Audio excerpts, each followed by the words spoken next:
When you think of the best players in the NFL, you think of the $100 million quarterbacks like Patrick Mahomes, Lamar Jackson, Josh Allen, guys that the franchise have brought in to build around for the next 20 years. Heck, you might even think about the unguardable wide receivers like Justin Jefferson, Jamar Chase, CeeDee Lamb, guys that are a mismatch anywhere they are at on the field and are a threat to the defense every single time they lace up the cleats. But very rarely do you think of a defensive player. But if you did think of a defensive player, usually you would think about the high-profile edge rushers like TJ Watt, Myles Garrett, Micah Parsons, guys who are a mismatch off the edge and make a living by pushing the quarterback out of the pocket and sacking them. They are nightmares for offensive coordinators and offensive line coaches all over the league.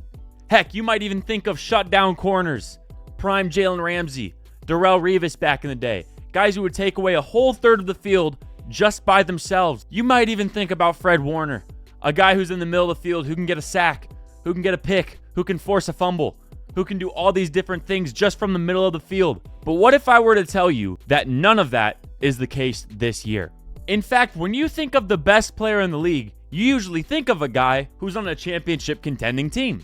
Patrick Mahomes on the Chiefs, Lamar on the Ravens, TJ Watt on the Steelers. All of these guys are on teams that are looking like they'll make the playoffs and are fighting for the division title. But what if I were to tell you that that isn't true this year either? Because the best player in the NFL this year isn't on offense.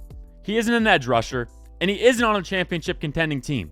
The best player this year is a defensive tackle for the New York Giants, and his name is Dexter Lawrence. You see, through the first 8 weeks of the NFL season, Dexter Lawrence is currently leading the NFL in sacks. And I know what some of you guys might be thinking. Oh my gosh, a defensive lineman leading the league in sacks? That's so crazy. But in reality, it really is. Because there's only been 2 times since 2000 that a defensive tackle has led the league in sacks. One was Leroy Glover from the Saints, and the second was Aaron Donald, which we all know. He's Aaron Donald. And a lot of people are going to see this and be like, well, what makes Dexter Lawrence so different from Leroy Glover and Aaron Donald? And I have one word for you.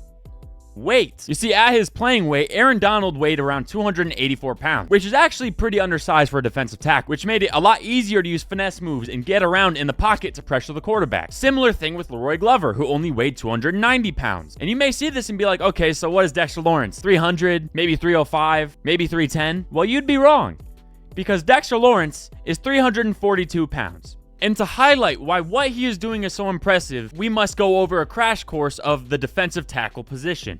You see, in this post right here by Football 101, the defensive tackle position has 2 important jobs. The first is to make sure the running back cannot run straight up the field. That's plugging up the A gap, the B gap, making sure no inside runs can hit straight up the field.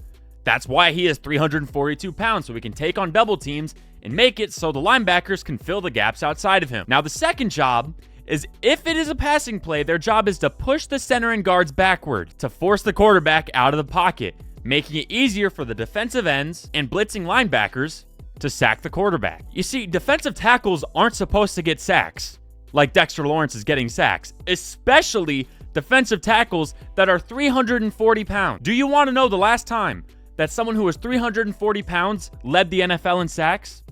Never. It has never happened in the history of the National Football League. Now, why is it that that has never happened in the history of the National Football League? Why is it that defensive tackles rarely ever lead the NFL in sack? Let's go over it. You see, right here is what is referred to as the pocket. If you've ever heard the term pocket passer, this is where the NFL quarterbacks and quarterbacks in general throw from. The offensive line is taught to create this pocket so that quarterback has space to make a throw. And if you notice, there's a tackle here, a center, and 2 guards. And if you notice, the tackles are one-on-one with the edge rushers. 54, 55, those are defensive ends or outside linebackers. 91, 94, these are defensive tackles. And as you can see, the defensive tackles have a lot of help. 73 obviously is coming out here to this guy, but usually, and especially in Dexter Lawrence's case, 73 is double teaming because Dexter Lawrence is just that good. So on this first play, you are going to see why teams never let Dexter Lawrence be one-on-one blocked by an offensive guard. Spoiler alert, it's because you cannot block him one-on-one. Right here, motion, Darnold snaps the ball under center, Dexter Lawrence, just gonna push him back, excuse me. That's the first sack of the season. And he hits the sexy Dexy. the greatest celebration in football. Now on his second sack, usually you think Dexter Lawrence is going to go through here, the guard in the center. But he doesn't either. Goes around the outside, despite being 342 pounds, and sacks Deshaun Watson. You have already seen him defeat a one-on-one block, stunt around the outside and get a sack, and we are only through 2. Once again, same game. Here is Dexter Lawrence. He is between the center and the guard. Center snaps the ball, gets to Dexter Lawrence, gets off the block. That's a sack. Now we are here against the Seattle Seahawks. Once again, Dexter Lawrence right here. Split backfield, snaps the ball, Dexter Lawrence, bull rush. There he is. There was nothing that you can do. He doesn't do a finesse move. He doesn't do something crazy. He just pushes you back, and there's nothing you can do. Same game. Dexter Lawrence in a kind of a crazy stance there. One-on-one against the guard. Excuse me, I'm going to push you back and sack. He doesn't do anything. The reason that it is so crazy is look at this. You have Burns here, Thibodeau up here. They can get more of a running start. Burns can stand up and make a little edge move or something like that. Dexter Lawrence starts with his hand in the dirt every single play and still gets there first. He doesn't do anything cute. He just bull rushes, excuse me, let me get the sack. You truly cannot block him one-on-one. You cannot. Every single time he is one-on-one, you're giving up a sack if it's not a quick throw. That is just the fact of it. Here is another sack. This time, it is empty. That is a scary thing to do. If you run empty, you do not have a running back to help attempt to pick up Dexter Lawrence. Ball is snapped. Dexter Lawrence on 2 people. Excuse me. And he gets there. And he gets there. 1, that's great coverage by the Giants defensive backs. But 2, Dexter Lawrence got to sack this play. You have 2 people on him. Excuse me, I will be taking that sack. Pause. These are 2 grown men getting paid millions of dollars. Not able to do a thing. Double teaming Dexter Lawrence. Here we go. Man in motion. Dexter Lawrence is right here. Against the Eagles, a good O-line. Excuse me, I'm still running. Excuse me, I'm still hustling. I'm 340 pounds, and I cannot be outran. He is 340 pounds and had perfect pursuit of the passer. It's going to be tougher to stop Dexter Lawrence when you're pass blocking because you're automatically going backwards. But right here, he's doubled. I understand he comes off. Still, nowhere near the quarterback. Doesn't matter. Excuse me. There he is. Maintains his integrity as a pass rusher and gets a sack. At 342 pounds, mind you. 342 pounds. The reason I say it so much is because that is unreal. There's a reason it's never happened in history. People who are 342 pounds, they don't move like this, man. Ball is snapped. Excuse me, Mr. Center. I am just going to run you back into the quarterback. This is a blocking sled. The center had no chance. As soon as he snapped the ball, Dexter Lawrence wasn't getting double teamed.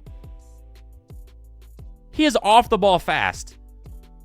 And like I said, like Football 101 said, his job is to push the center and the guard back, right? Create opportunities for the edge rushers. Well, he pushes the center back so fast that he creates his own opportunity. Get off me. Thank you. And I would show you his run defense, but there isn't a lot of run defense because people tend to not run at Dexter Lawrence. As you can see, it's not a good idea to run at a man who's 342 pounds. He is the best run stopper in the NFL. Right now, he is the best pass rusher in the NFL. And he is doing all of this on a bad team at a position that you aren't supposed to be doing this and at 342 pounds.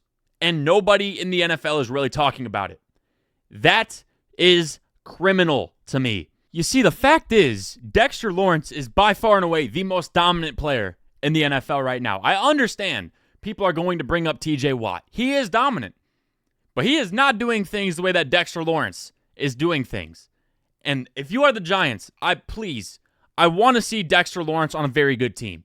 He deserves a ring for everything that he is doing. So if you are the Giants, please trade him. Preferably, if you want to trade him to the Packers, I'd be pretty cool with that. Anyways, thank you guys for watching. Last video got like 41,000 views, which is the most I've ever done on YouTube. So I really appreciate you guys for that. A lot of people were hating on it. Someone said that I look like the fake glasses meme. You know, it is what it is. I take that as a badge of honor. A comment is a comment, good or bad. And we have just passed 7,000 subscribers. Honestly, by the time this video is uploaded, we may be at 8,000. So I thank you guys for subscribing, for liking, for doing anything good or bad to the video. That shows that you took time out of your day to either love it or hate on it, whatever. You took the time. I sincerely appreciate you. Thank you. With that being said, all I have for you is this. Have a great day or night whenever you are watching this. God bless, and Jesus loves you. Peace.